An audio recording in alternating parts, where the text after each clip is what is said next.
Procrastination. ஒரு செயலை தள்ளி போடுறது. இப்போ என்ன எந்த விஷயமா இருந்தாலும் நாளைக்கு பார்த்துக்கலாம். ஓகே. எந்த ஒரு செயல் பண்ணணும்னு நினச்சாலும் அடுத்த வாரம் பார்த்துக்கலாம், நாளைக்கு பார்த்துக்கலாம், நாளன்னைக்கு பார்த்துக்கலாம் அப்படின்னு ஒரு செயலை தள்ளி போடுறது இப்போ நிறைய நம்மளுடைய இளைஞர்கள் மத்தியில் இருக்குது. எல்லா இளைஞர்களுக்குமே நல்ல இப்போ வந்து பார்த்திங்கன்னா நல்ல தாட்ஸ் இருக்குது, நல்ல விஷயங்கள் பண்ணணும்னு நினைக்கிறாங்க. ஆனால் அந்த தள்ளி போடுற குணம் இருக்கு இல்லையா, ப்ரொகாஸ்டினேட் பண்ணுற குணம், அதை மட்டும் மாற்றிக்கணும். ஸோ அதுக்கான ஒரு சின்ன அழகான ஒரு கதையை பார்ப்போம். ஓகே. ஸோ இப்போ ஒரு ஊரில் ஒரு பெரிய செல்வந்தர். அந்த செல்வந்தர் என்ன பண்ணுறார் அப்படின்னு பார்த்தீங்கன்னா, ரொம்ப சீரும் சிறப்புமாக வாழ்ந்தவர். அவர் வந்து இறந்துட்டார். அவர் வந்து இறந்ததுக்கப்புறம் அவரை மயானத்துக்கு எடுத்துகிட்டு போகிறதுக்காக எடுத்துகிட்டு போவாங்க இல்லையா. ஸோ அந்த மாதிரி போகும்போது அவர் வாயில் பார்த்தீங்கன்னா வெத்தலை வச்சுருக்காங்க. அது பழுத்த வெத்தலை. ஓகே.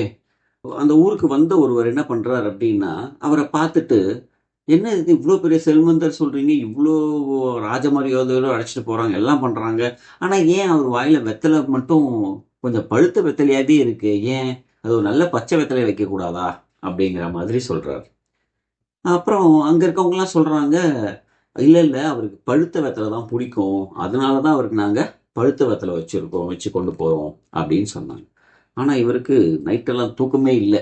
அது எப்படி ஒரு மனுஷனுக்கு வந்து பழுத்த வெத்தலை பிடிக்கும்? பச்சை வெத்தலை தானே டேஸ்ட்டு, அது எப்படி பழுத்த வெத்தலை பிடிச்சிருக்கும், அதுவும் அவ்வளோ பெரிய செல்வந்தம் இருக்குது அப்படின்னு நைட்டெல்லாம் தூக்கம் இல்லை. இருந்தாலும் மறுநாளே போய் கேட்க முடியாது, அந்த சம்பவம் நடந்த வீடுங்கிறதுனால. ஒரு 3-4 நாள் கழித்து போய் அந்த வீட்டில் போய் கண்டிப்பாக அதை கேட்டு தெரிஞ்சுக்கிட்டே ஆகணும் அப்படின்னு சொல்லி அந்த வீட்டுக்கு போகிறார்.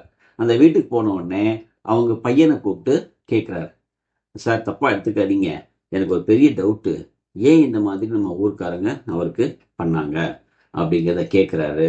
அப்போ அந்த பையன்கிட்ட கேட்கும்போது தான் அவருக்கு விஷயம் தெரிஞ்சது, ஏன் அவருக்கு பழுத்த வெத்தலை வச்சு கொண்டு போனாங்கன்னு. ஓகே. ஸோ இது வந்து ஏங்கிறத நாம் அடுத்த பாட்டில் பார்ப்போம். வாழ்த்துக்கள்.